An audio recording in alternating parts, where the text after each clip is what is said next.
namanya dhira. Amma ba sampai ketiak. Hadza bimakna ba.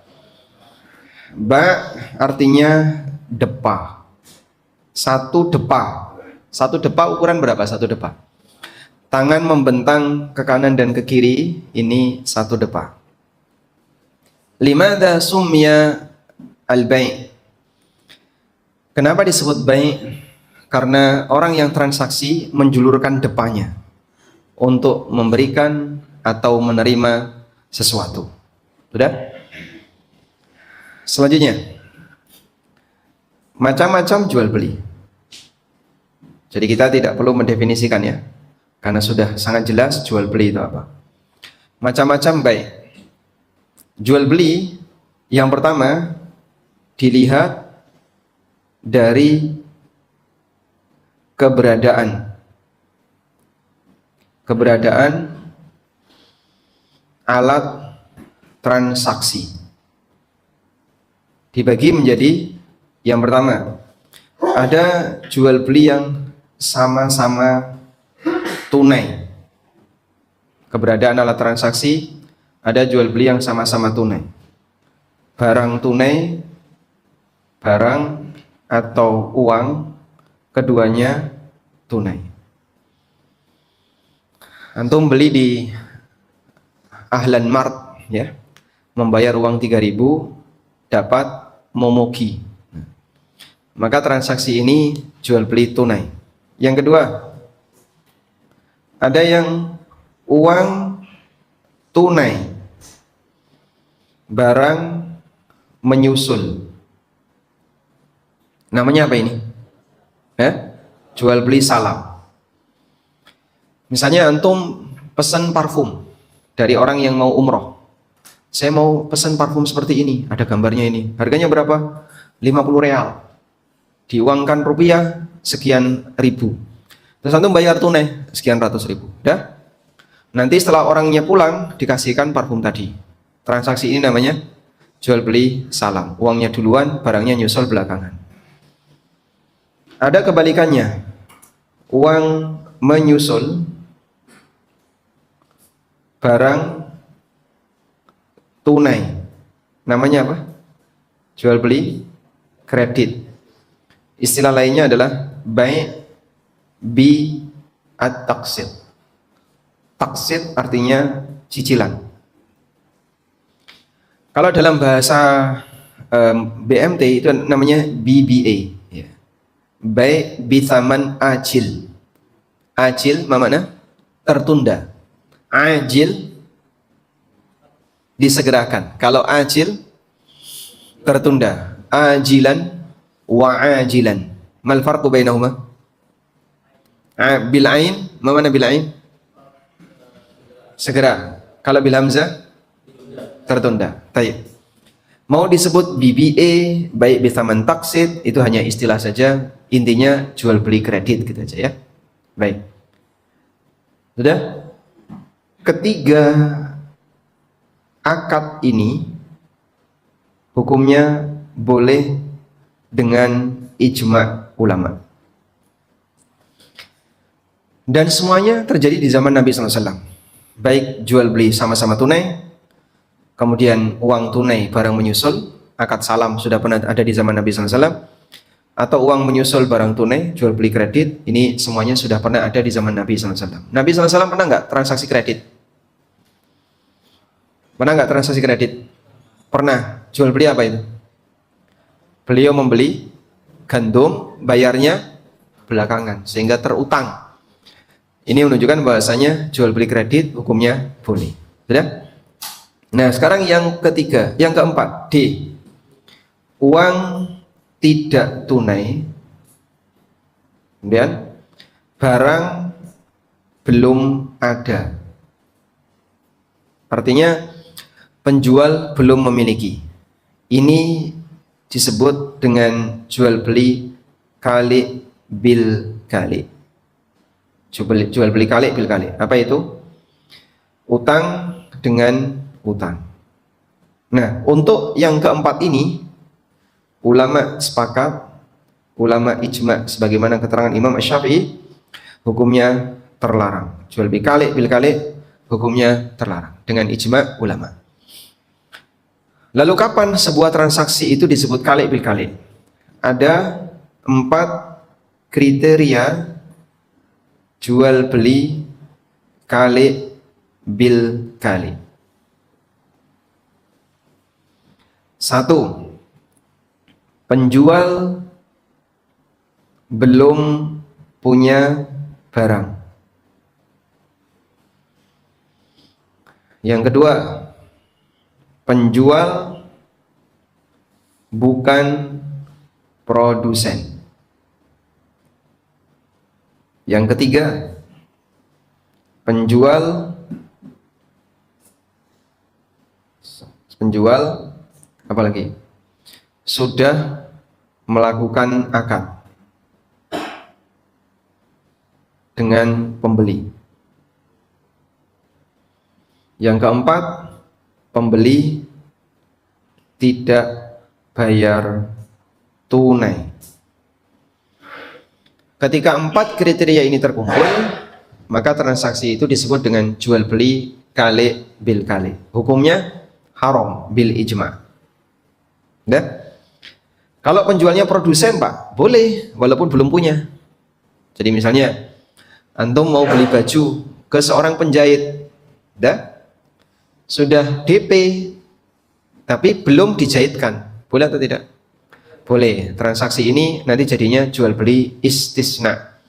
Jual beli istisna adalah transaksi yang dilakukan dengan produsen. Nah, produsen ini boleh melakukan akad walaupun ya di posisi dia belum punya barang.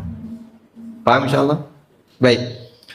Kalau pembeli bayar tunai dan penjual belum punya barang, boleh enggak? Boleh. Namanya apa? Salam. Dan jual beli salam di zaman Nabi SAW hukumnya diperbolehkan. Baik. Ini macam-macam jual beli dilihat dari keberadaan alat transaksi. Yang kedua, ini tadi nomor 1 ya. Nah, sekarang kita beralih ke yang kedua. Macam-macam jual beli dilihat dari alat transaksinya. Dilihat dari alat transaksi.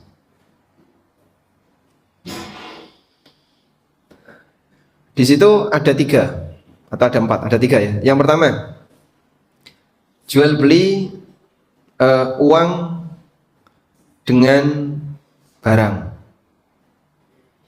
Ini jual beli biasa yang sudah sering antum lakukan. Uang ditukar dengan barang. Yang kedua, jual beli uang dengan uang. Ini namanya akad sarf.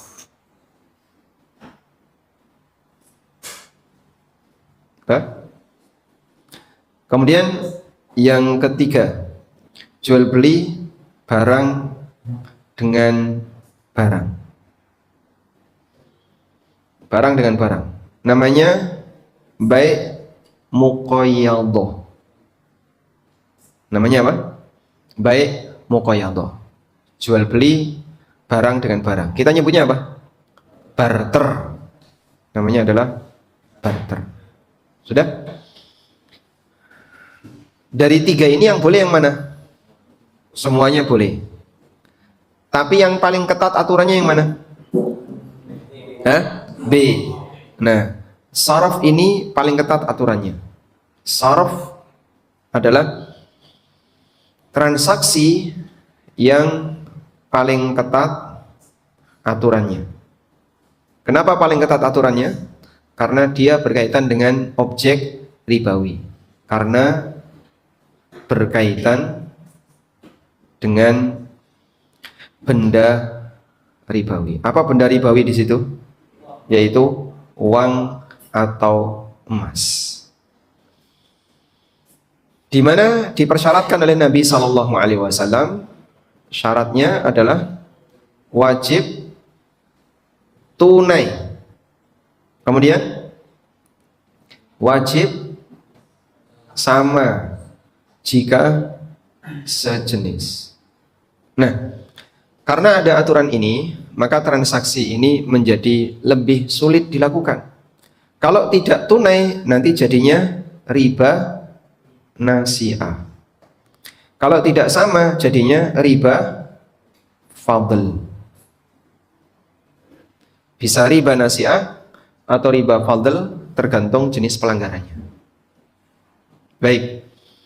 Contoh ya. Misalnya Rp 100.000. Nah, ditukar dengan Rp 50.000 plus 30.000 plus 20.000. Begini. Ya. Yang ini tunai. Jadi ini tunai. Yang ini menyusul. Nanti ya, kalau uang 50.000 berikutnya ada. Boleh nggak kayak gini? Boleh atau tidak? Kenapa nggak boleh? Karena ada yang tidak tunai. Sehingga saya mau nukerin uang nih 100.000. Ya, saya punya baru 50. Ya sudah, enggak apa-apa lah. 50 dulu enggak apa-apa. Saya butuh 50. Ini 100.000. Sudah? Lalu yang 50.000-nya nyusul nanti ya. Nah, ini namanya apa? Jual beli riba fadl. Sarf tapi riba fadl. Kenapa disebut riba fadl? Karena ada perbedaan waktu serah terima. Ketika ada perbedaan waktu serah terima, maka yang tertunda disebut atau di posisi dia menyebabkan transaksinya menjadi riba fadl. Paham insyaallah? Baik. Contoh yang lain. Jadi ini antum tulis riba nasi'ah, bukan riba fadl. Riba nasi'ah. Karena apa? Ada yang tertunda. Innaman nasi'u ziyadatun fil kufr. Makna nasi'ah itu artinya penundaan. Innaman nasi'u ziyadatun fil kufri. Sesungguhnya menunda itu pertambahan kekufuran. Maksudnya gimana itu Pak? Perbuatan orang kafir ya, yang menggeser bulan haram seenaknya sendiri. Kita lanjutkan. Contoh yang lain. Tukar uang baru. Nah, Rp 100.000 ditukar dengan 9 lembar Rp 10.000 baru. Rp 10.000 baru. Pas. Ngapain ini biasanya? Mau lebaran ya? Baik. Ini boleh enggak? Namanya riba fadl. Ini namanya riba fadl. Jelas insyaallah? Nah, makanya akad sarf ini paling sulit dilakukan karena paling ketat aturannya. Selanjutnya, yang ketiga, pembagian jual beli dilihat dari kejujuran atau keterbukaan calon atau keterbukaan penjual. Dilihat dari keterbukaan penjual. Dilihat dari keterbukaan penjual, di situ ada dua. Yang pertama, ada namanya jual beli musawamah. Jual beli apa? Musawamah. Apa itu jual beli musawamah? Penjual tidak menyebutkan harga modal.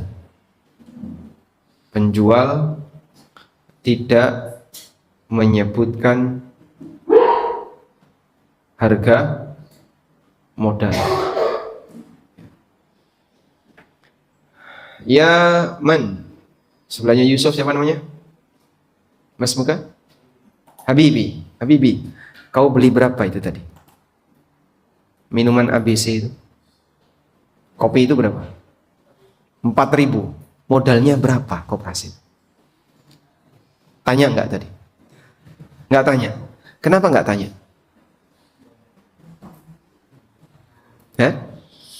Kenapa enggak tanya? Nanti dibentak kalau tanya. Boleh tanya enggak? Boleh. Boleh nggak penjual diam saja?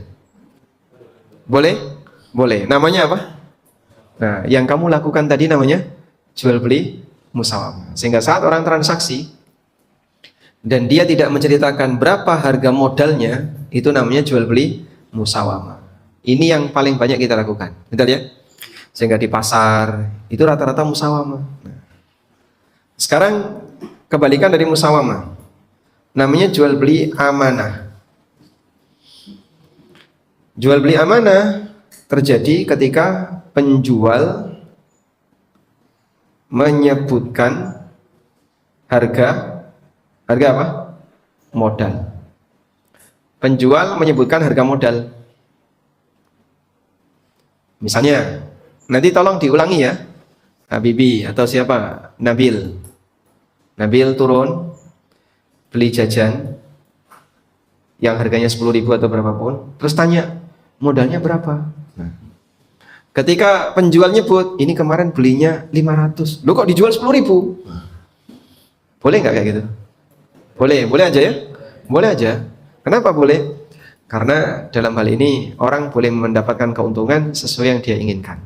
Kalau kamu mau ya silakan, kalau enggak apa-apa.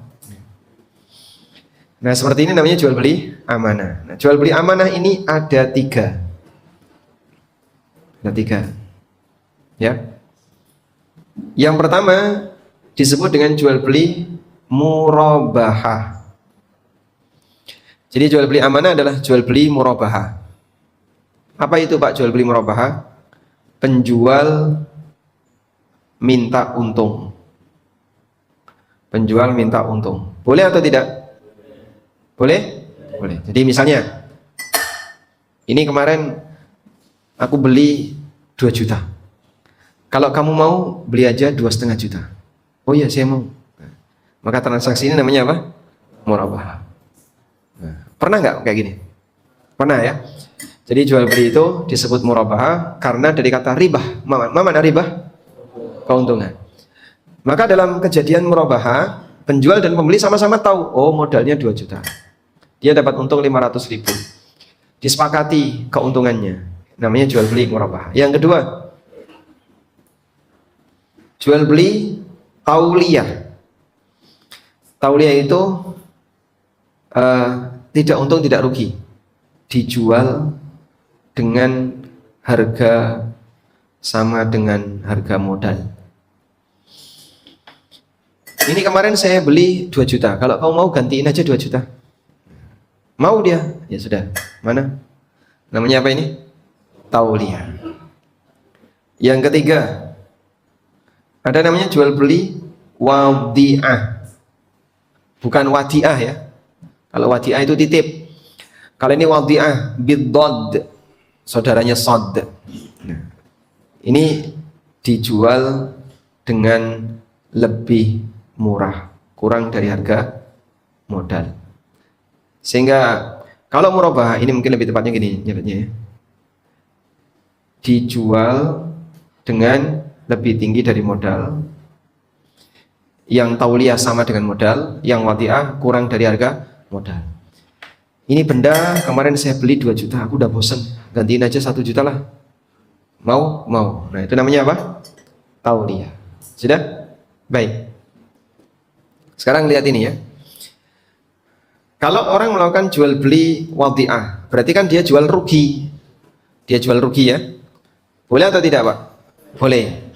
Semua ini transaksi yang diperbolehkan. Pertanyaannya, mana yang lebih afdol, musawamah atau amanah? Musawamah atau amanah? Musawamah lebih afdol. Kenapa? Dalam rangka menjaga perasaan. Sehingga contohnya kayak tadi, Habibi beli kopi, harganya 4.000. Saat ditanya, kemarin kulaknya berapa harga modalnya? Ini kemarin kita beli cuma 500. Dek gitu, untungnya banyak banget. Pantesan cepet kaya. Gara-gara tahu harga modal, sehingga jadinya orang merasa tinggi sekali keuntungannya. Sakit hati yang beli. Nah, kesalahanmu sendiri, kenapa kamu tanya? Makanya musawamah lebih baik Karena ketika dilakukan musawamah, sama-sama tidak tahu, sehingga pembeli tidak tahu berapa harga modal, berapa keuntungan. Selanjutnya, jual beli amanah. Di sini Anda tulis ya, catatan. Jual beli amanah sebenarnya ada dua. Loh, katanya tadi ada tiga. Sebentar dulu ya. Pertama adalah amanah yang kembali. Amanah yang kembali ke penjual. Jual beli yang amanah yang kembali ke penjual. Ini ada tiga seperti di atas.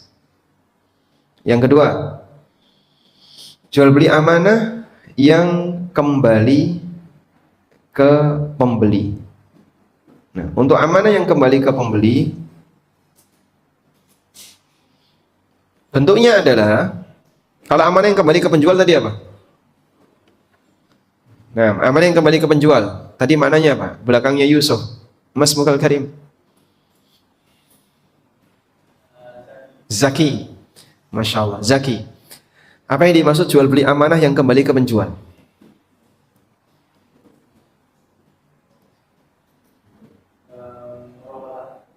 Salah satunya murabah.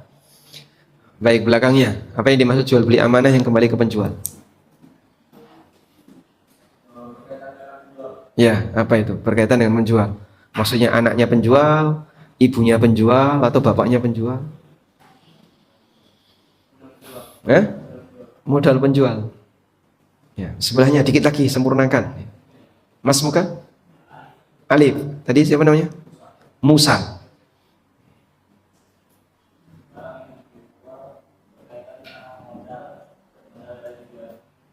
Para yang penjual berkaitan dengan modal, insya Allah. Sebelahnya, Mas Mu? Rendra. WS Rendra. Insya Allah. Penyair. Tayyib.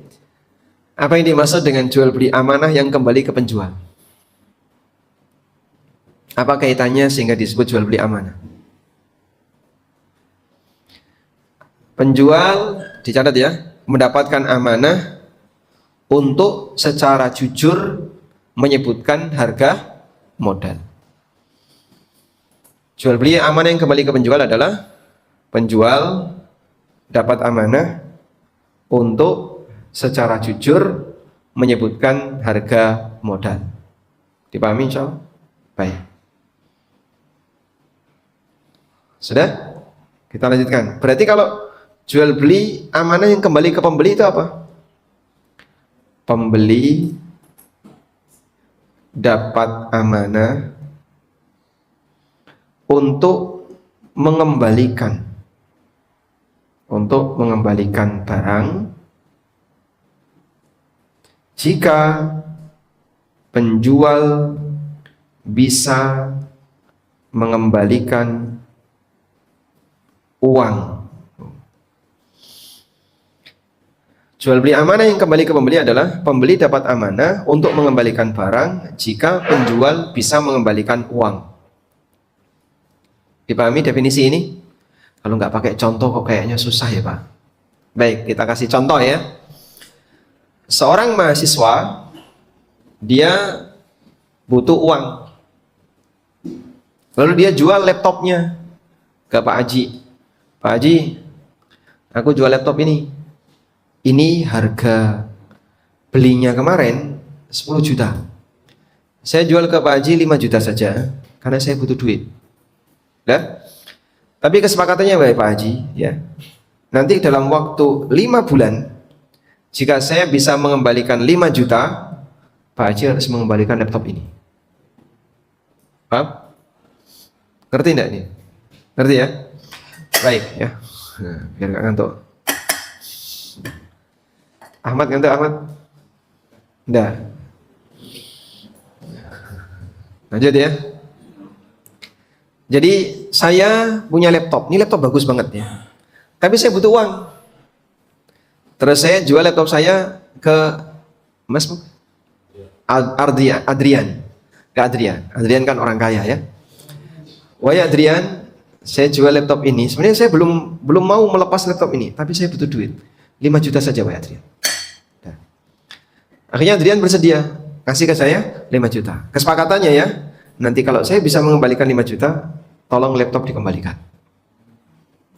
Nah, ini namanya bai' al-wafa. Ini disebut bai' al-wafa. Jual beli al-wafa. Apa itu jual beli wafa? Ya kayak tadi itu. Dah? Apa hukumnya jual beli wafa ini? Boleh atau tidak? Jual beli al-wafa, ulama beda pendapat. Antara yang mengatakan tidak sah, ada yang mengatakan sah, dan ada pendapat yang lebih kuat. Kesimpulannya pendapat yang lebih kuat, yang rajih, pendapat yang lebih rajih, jual beli al-wafa, bai' al-wafa ini sama dengan utang bergadai.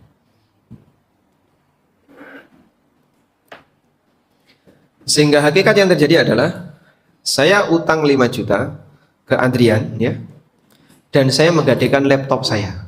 Sudah? Lalu nanti setelah saya bisa mengembalikan 5 juta tadi, maka Adrian harus mengembalikan laptopnya ke saya. Berarti aslinya adalah utang bergadai. Paham? Paham enggak? Baik, alhamdulillah. Insyaallah. Udah mulai capek ya? Enggak capek? Ini materinya masih banyak ini ya. Ini kita baru bangun tiang-tiang kanan kiri. Belum temboknya ini. Jadi kalau tadi pondasinya sudah, sekarang kita bikin kolom-kolom ya, kanan kiri, nanti kita bangun tembok. Nah, kalau saya bawa ke sukuk mungkin antum tidak ngerti, karena ini sukuk. Tak pernah dengar istilah sukuk? Sukuk, tidak tahu ya. Ya, maka kita tidak bahas. Sukuk ini mirip seperti modal, tapi ada sisi yang berbeda. Mirip seperti saham, mirip seperti obligasi. Jadi pemahaman ada 3 ini ya. Obligasi, saham, sukuk. Ini 3 instrumen investasi. Instrumen investasi, alat yang dipakai untuk investasi oleh masyarakat ya, dalam bentuk surat berharga dengan jaminan tertentu. Ada yang bentuknya saham, ada yang bentuknya sukuk, ada yang bentuknya obligasi. Kita nggak bahas itu ya. Baik, sekarang lanjut.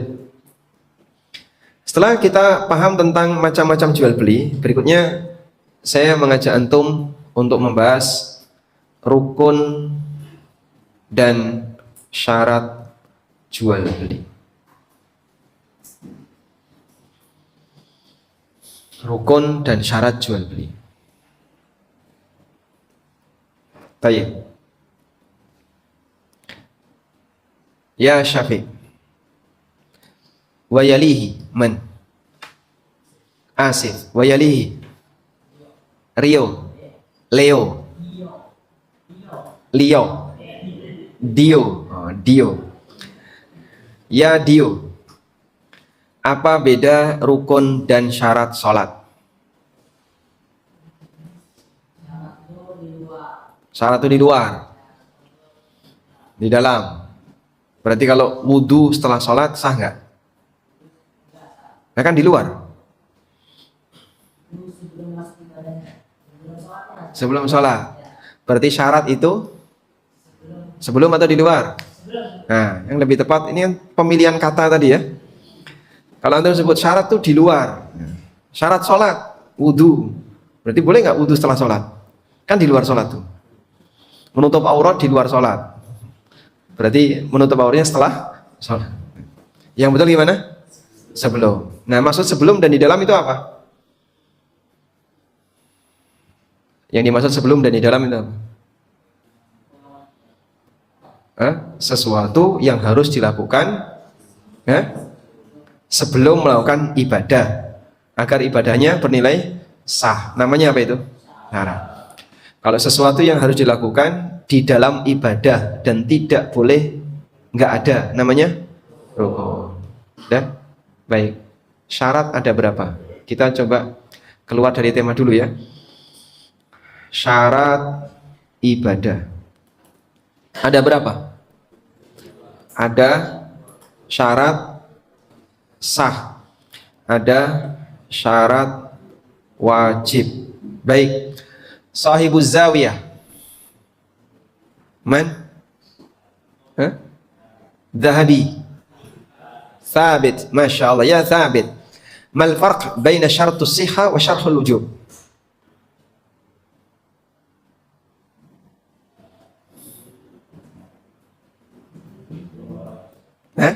Wallahu alam. Ahsanta. Qawlu la adri nisbul ilm. Indakum nisbul ilm? Tayyib. Wa yalihi man? Man? Ilham. Mal farq baina syartis sihha wa syartil wujub? Apa bedanya syarat sah dan syarat wajib? Syarat sah itu gimana? Jika terpenuhi syaratnya ibadahnya sah. Kalau syarat wajib? Syarat diwajibkan? Jika syaratnya terpenuhi maka wajib beribadah itu. Masya Allah. Barakallahu fiik. Ahsan. Tayyib, sebutkan syarat wajib. Wa yalihi man? Kosong. Depannya. Nah. Yang sini belum ya? Naufal. Naufal. Sebutkan contoh syarat wajib. Ya? Balik. Nah. Akil. Islam. Sebutkan syarat sah. Masmud? Harith. Nah, Harith. Sebutkan syarat sah. Wudu. Menutup aurat. Menghadap kiblat dan seterusnya. Baik. Jadi pertanyaannya sekarang, yang harus dilakukan oleh hamba itu yang mana? Syarat sah atau syarat wajib? Syarat sah. Maka antum bisa tulis ya. Sesuatu yang harus dilakukan oleh hamba. Sesuatu yang harus dilakukan oleh hamba.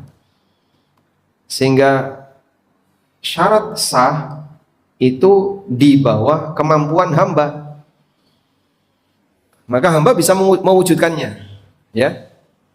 Syarat sah itu hamba bisa mewujudkannya. Dari sinilah berlaku kaidah ma la yatimmul wajibu illa bihi fahuwa wajib. Sebuah kewajiban yang jika tidak bisa terlaksana kecuali dalam melakukan sesuatu, maka melakukan sesuatu itu hukumnya wajib. Paham? Baik. Sedangkan syarat wajib ini, perhatikan ya, kondisi. Yang dimaksud kondisi itu apa, Pak? Keadaan yang jika ada pada diri seseorang, maka dia wajib ibadah. Kondisi yang jika ada pada diri seseorang, maka dia wajib ibadah. Sehingga yang kedua ini di luar kuasa hamba. Nah, untuk yang kedua ini berlaku kaidah ma la yatimmu al-wujubu illa bihi fahuwa laisa biwajib. Ma la yatimmul wujubu illa bihi fahuwa laisa biwajib.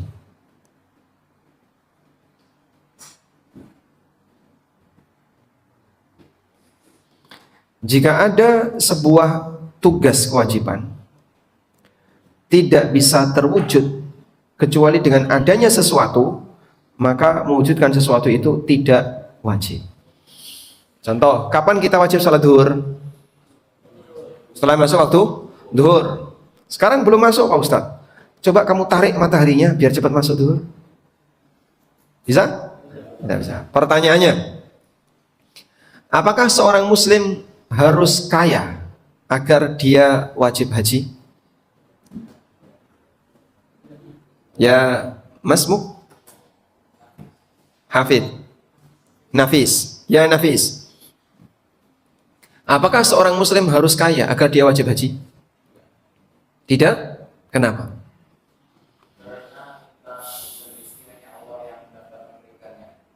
Karena rezeki itu hanya Allah yang memberikannya. Baik. Tayyib, Saleh. Apakah seorang anak harus cepat balik agar dia wajib puasa? Tidak. Kenapa?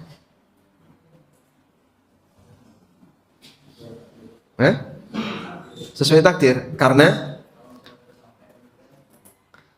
balik itu, lelaki balik dengan apa? Dengan mimpi basah. Itu bisa nggak dikondisikan? Atau otomatis?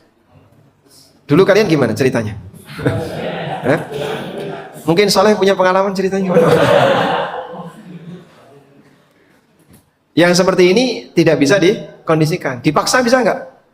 Bahaya ya, nggak boleh ya. Nah, sehingga yang namanya balik itu di luar kendali hamba. Coba masing-masing di sini baliknya kan beragam ya. Yang paling telat usia berapa? Berapa? Kayaknya Naufal baliknya umur berapa kemarin? SD kelas 5. Oh, kecepatan itu ya. Seperti ikhwan dan akhwat, yang lebih cepat balik siapa? Akhwat. Mereka itu lebih cepat menerima tanggung jawab sebagai hamba dibandingkan yang ikhwan. Sehingga masa bermain anak laki-laki itu lebih panjang. Karena nanti dia harus lebih cepat dewasa. Begitu dia cepat dewasa, dia akan jadi pemimpin rumah tangga. Masya Allah. Baik. Nah, sebelahnya Naufal, Mas Harith. Nah, mau nikah nggak Harith? Mau nikah nggak? Mau. Yang mau nikah angkat tangan. Rozan nggak mau? Nggak mau nikah? Alhamdulillah. Normal berarti ya. Tayyib. Dan Masya Allah, seperti ini Allah Subhanahu wa Ta'ala jadikan di usia yang relatif lebih muda. Sehingga kalian di usia 15 tahun, rata-rata 15 tahun yang laki-laki ya. Yang perempuan 10 tahun ya.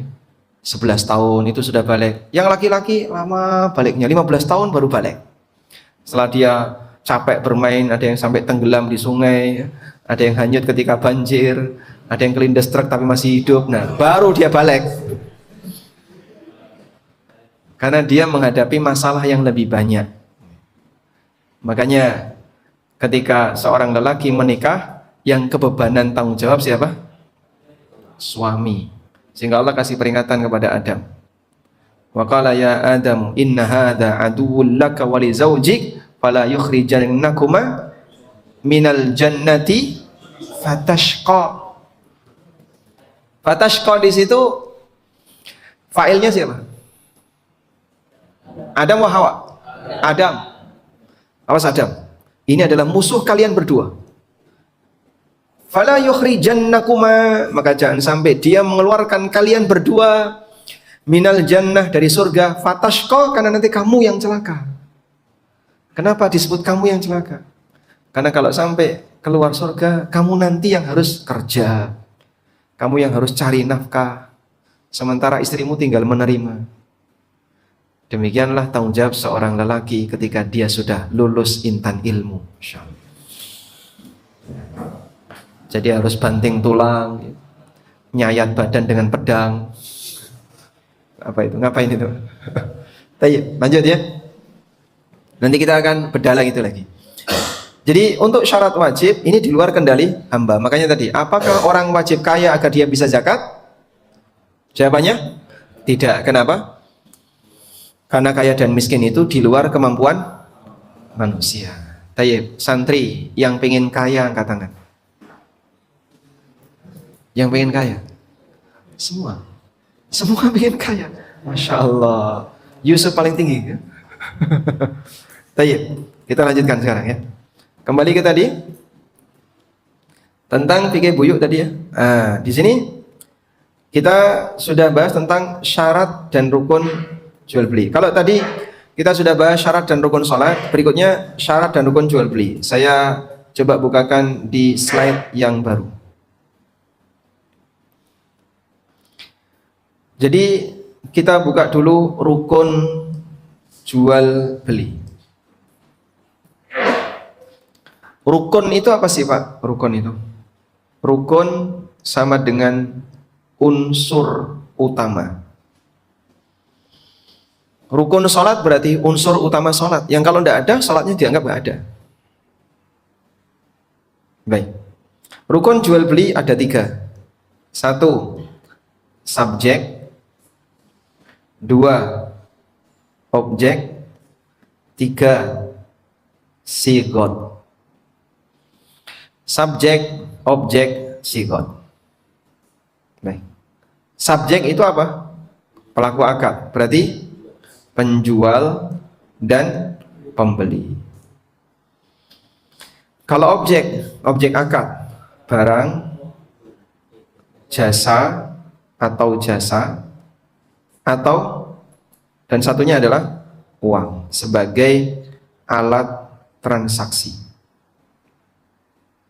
Begini. Lalu sigot. Apa itu sigot? Sigot adalah pernyataan. Pernyataan baik lisan atau tulisan atau isyarat yang menunjukkan kedua pihak saling ridho untuk melakukan akad. Inilah sigat. Tayyib. A'id ya Naufal. Aina Naufal? Nah, sigat adalah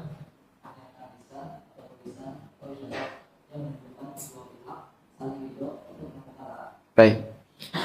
Dari sinilah sigot dibagi menjadi 2. Sigot akad ada 2. Pertama, sigot yang sifatnya lahiriah. Sigot yang dinyatakan dengan terang. Dinyatakan dengan terang itu artinya bukan isyarat. Berarti bukan isyarat. Nah, sigot yang dinyatakan dengan terang ini disebut ijab qabul. Disebut apa? Ijab qabul. Misalnya ya. Ngantuk? Sudah mulai ngantuk ya. Misalnya saya jualan ini ya. Terus antum beli. Bang, ini berapa?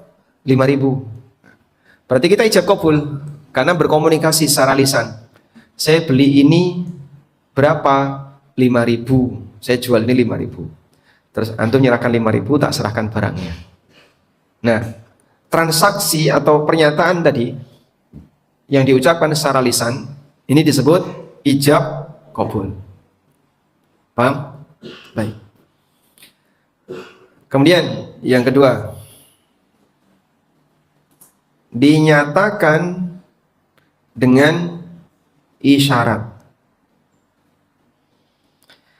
Berarti di situ tidak ada ijab qabul.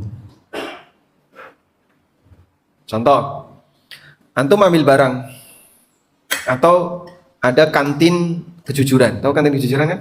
Nah, kantin kejujuran, si A naruh banyak makanan, jajan-jajan. Kemudian ditulisi semua Rp 1000. Datang Mukidi, dia naruh uang 1000, diambil semua. Boleh atau tidak? Boleh atau tidak? Boleh. Boleh ya? Salah atau benar tadi? Dan semua Rp 1000, Mukidi datang naruh uang 1000, diambil semua. Salah atau benar? Benar ya? Benar. Ini namanya apa? Jual beli dengan isyarat. Ini tidak ada ijab qabul karena tidak ada penjual, nggak ada pembeli. Ini yang disebut dengan bai' mu'athah. Disebut dengan bai' mu'athah, jual beli mu'athah. Jual beli mu'athah itu apa, Pak? Ya kayak tadi. Sebutkan contoh jual beli mu'athah yang pernah kalian jumpai. Sebutkan contoh jual beli mu'athah yang pernah kalian jumpai. Vending mesin. Tahu vending mesin? Di mana? Di mall, bandara ya. Sehingga di situ ada banyak aneka minuman. Pertanyaannya, penjualnya ada atau tidak? Berarti kan tidak ada rukunnya kan? Kan tadi rukun jual beli itu apa? Ada penjual. Iya enggak? Berarti beli minuman di vending mesin ini boleh atau tidak? Boleh atau tidak? Boleh atau tidak? Kenapa boleh?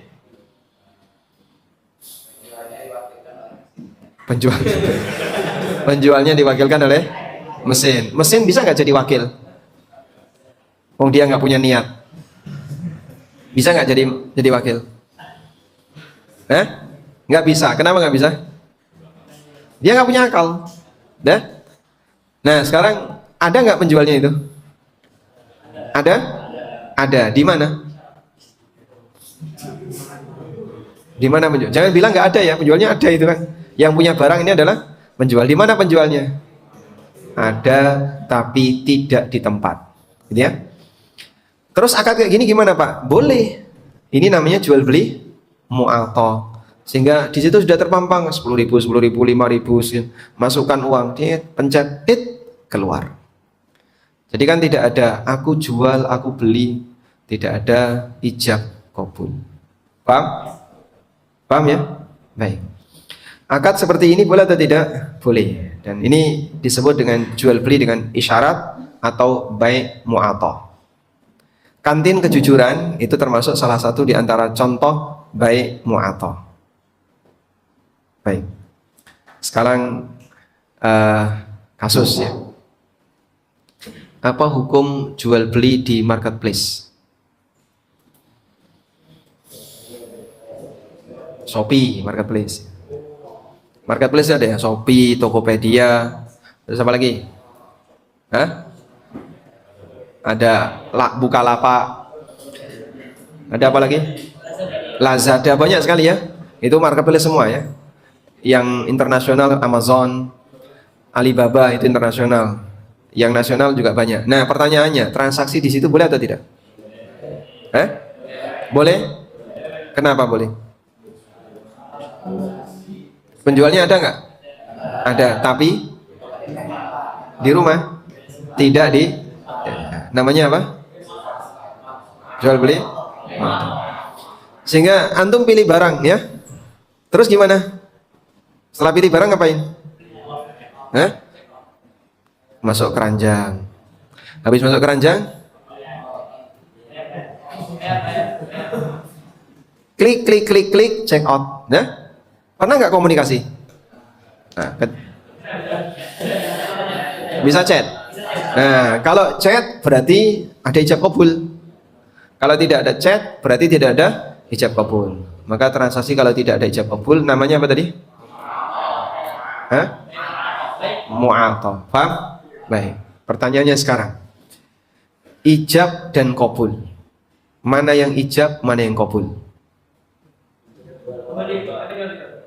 Ijab itu penjual atau pembeli? Yang duluan itu yang mana? Ijab atau qabul? Ijab atau qabul yang duluan? Sebentar. Mana lagi ya yang belum ditanya? Ini, Mas Mukum. Ridho. Sebentar, Ridho ya. Dalam akad nikah, pengantin akhwat ijab atau qabul?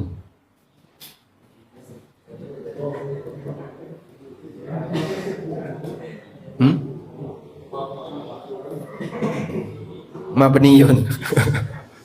Mabni atau mu'rab? Pengantin akhwat ijab atau qabul? Qabul. Sebelahnya. Sudah pernah belajar fikih nikah belum? Sudah. Belum praktek? Oh. Baik. Siapa namanya? Adam. Usia berapa Adam? 17 tahun. Wahai Adam. Wahai Adam, wahai. Bismillahirrahmanirrahim. Adam, pengantin perempuan itu ijab atau qabul? Hah? Gak ngapa-ngapain. Pengantin akhwat ijab atau qabul? Dia disimpan di kamar. Ya. Wali pengantin perempuan ijab atau qabul? Hah? Yang duluan itu siapa? Coba kita tanyakan. Siapa ini? Siapa namanya? Arif. Arif, sudah pernah nonton akad nikah belum, Arif? Nonton orang akad nikah sudah pernah, Arif?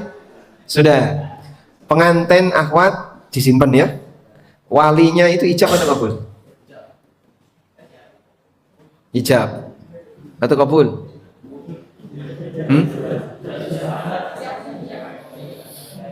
Baik, yang pertama itu yang siapa? Wali. Pertama yang wali. Maka yang pertama namanya apa? Ijab. Sedangkan pengantinnya? Maka nanti kalian harus siap di posisi qabul. Aku terima nikahnya Fulana bintu Fulan dan seterusnya. Itu apa namanya? Qabul. Makanya aku terima. Karena dia qabul menerima ijab. Ijab itu yang mewajibkan, artinya yang mengharuskan untuk diberi qabul. Paham ya? Nah, dalam jual beli ijab itu penjual atau pembeli? Siapapun yang pertama itulah ijab, baik penjual maupun pembeli. Nah, ditulis ya. Siapapun yang pertama berarti dia ijab, baik penjual maupun pembeli. Sudah? Nah, sudah mulai capek ini belajar. Sekarang kita akan lebih banyak lagi ya. Saya akan bahas tentang syarat jual beli. Kalau tadi rukun jual beli ada 3, syarat jual beli ada 7.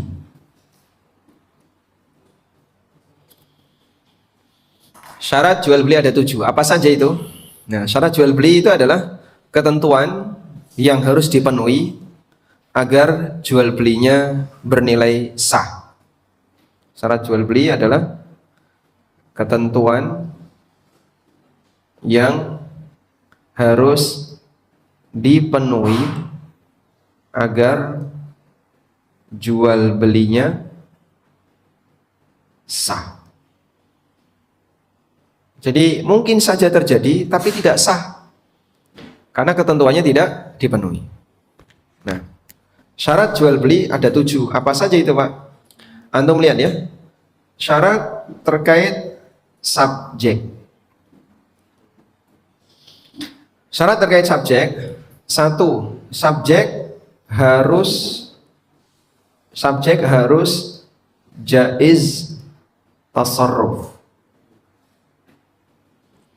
Subjek harus orang yang jaiz tasarruf. Apa yang dimaksud dengan jaiz tasarruf? Jaiz itu artinya apa? Boleh. Tasarruf bertransaksi. Antum tulis ya. orang yang boleh bertransaksi. Itu namanya jaiz tasarruf. Nah, manusia yang jaiz tasarruf itu memenuhi 3 ketentuan, 3 syarat. Berakal, baligh, rasyid. Berakal, baligh, rasyid. Rasyid itu apa sih, Pak? Rasyid artinya dewasa dalam menggunakan harta. Dewasa dalam harta. Nah, ada orang yang sudah baligh tapi dia belum dewasa dalam menggunakan harta. Berarti dia belum rasyid. Baik. Kita coba cek dulu ya. Manusia itu mengalami beberapa fase. Fase manusia. Ada berakal, ada tamyiz, ada baligh, ada rasyid. Pertanyaannya, mana yang duluan, berakal atau tamyiz? Nah, berakal dulu atau tamyiz dulu? Berakal atau tamyiz? Baik. Siapa namanya ini? Nah. Alif, sebelahnya alif. Halim, Halim, ya Halim. Halim, bayi itu berakal atau tidak? Berakal. Bayi, umur setahun, 2 tahun, ada akalnya. Apa bedanya otak dan akal? Ada otaknya. Bayi itu ada akalnya atau ada otaknya? Ada otaknya. Berarti berakal atau tidak? Tidak berakal. Bayi gila. Belum berakal. Kambing itu punya otak nggak? Punya. Berakal nggak dia? Baik. Bayi punya otak? Punya. Berakal atau tidak? Belum berakal. Hah? Berakal. Jadi apa bedanya berakal dan otak? Akal dan otak bedanya apa?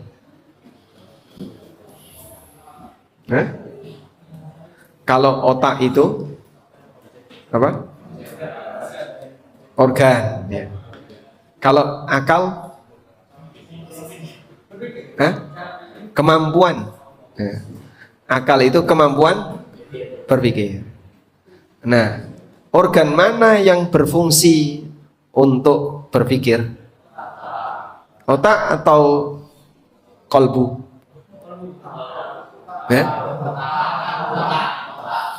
Innahu la ta'mal absar walakin ta'mal ladzi fis sudur. Yang buta bukan matanya, tapi yang buta adalah fis sudur, yang ada di dada. Otaknya ada di dada.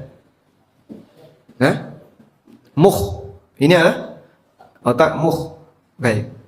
Yang berfungsi untuk mengolah akal itu otak atau jantung?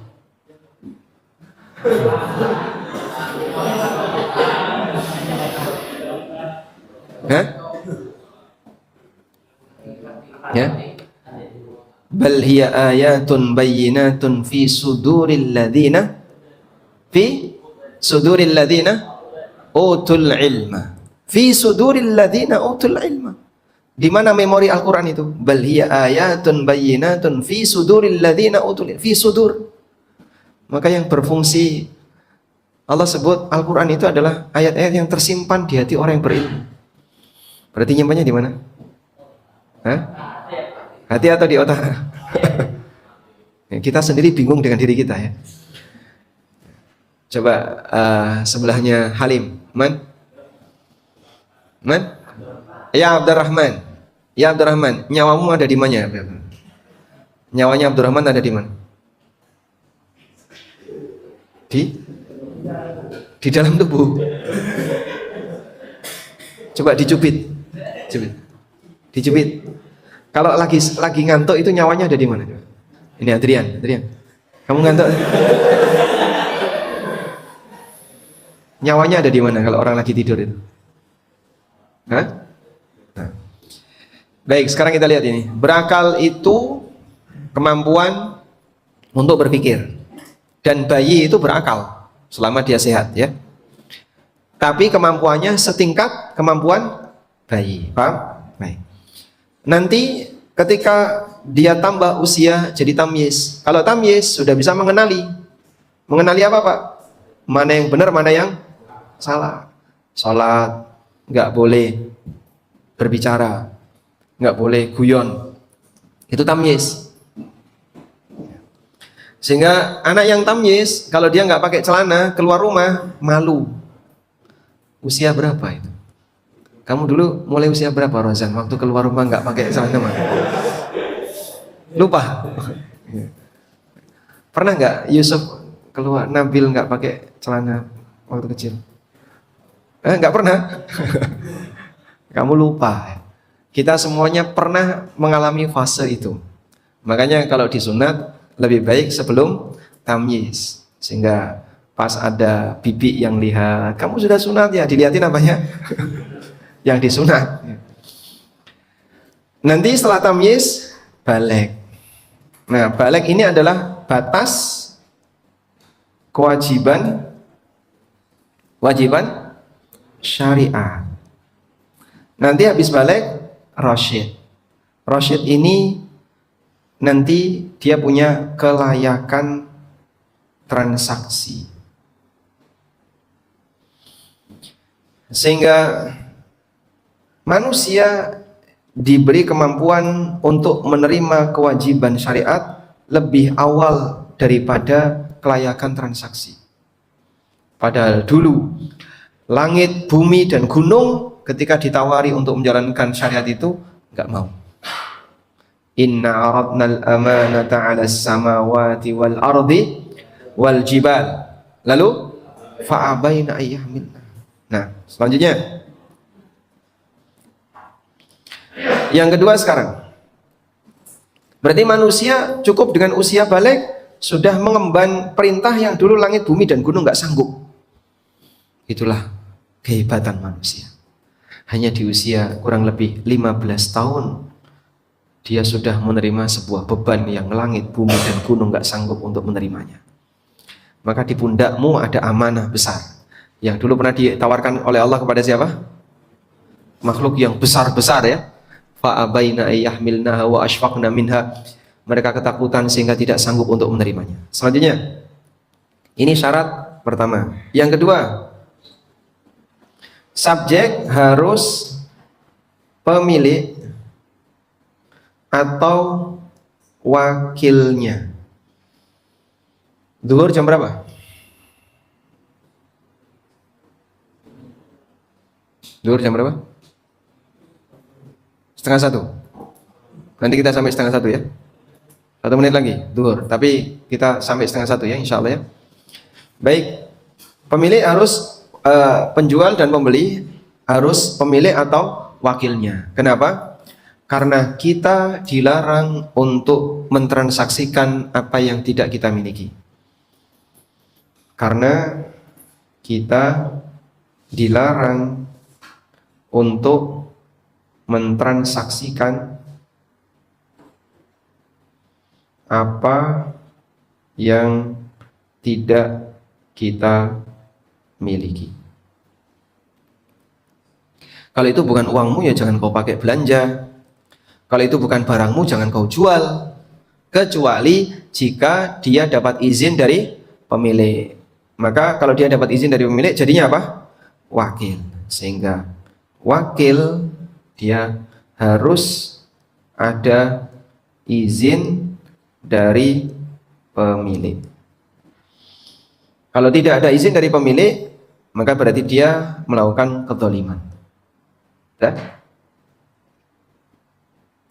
Wakil harus ada izin dari pemilik. Kalau tidak, berarti dia melakukan apa? Kezaliman. Baik. Berarti makelar itu jadinya apa? Pernah nggak tahu istilah makelar? Makelar. Makelar itu apa makelar? Orang yang menjadi perantara. Ya, perantara transaksi. Makelar ini boleh jika dapat izin dari siapa? Dari pemilik.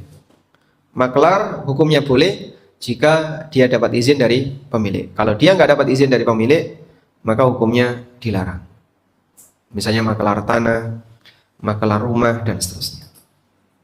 Baik, makelaran ini ada dalam Sahih Bukhari. Namanya As-Simsar.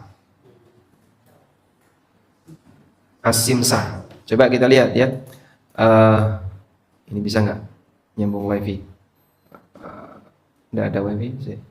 Nah, rahasia umum rumah dinas. Oh, ini rahasia umum. Sebentar.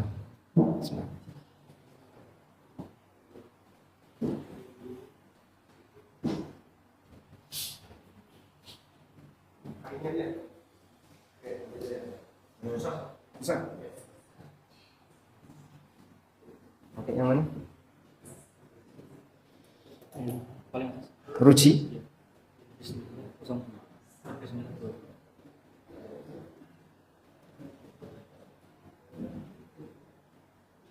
Nah, ada satu hadis ya, tentang hukum makelaran.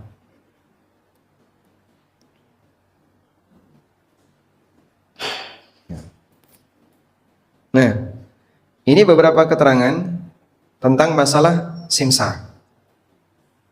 Wah, nah, enak ya buka hadis ini.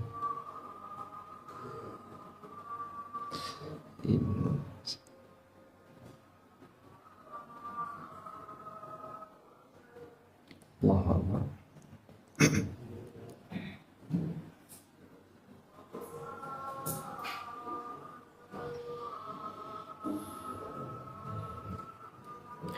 Wa qala al-Imam al-Bukhari wa lam yara Ibnu Sirin wa Atha wa Ibrahim wal Hasan bi ajri simsar ba'san. Menurut Ibnu Sirin, Atha bin Abi Rabah, Ibrahim An-Nakhai, Hasan Al-Basri, upah maklar tidak masalah. Ini jadi pembahasan makelaran itu ada di Sahih Bukhari. Walhamdulillah. Ja'a dhuhr. Nah, na'khudh ar-raha linisalli adh-dhuhr. Gimana Ustaz?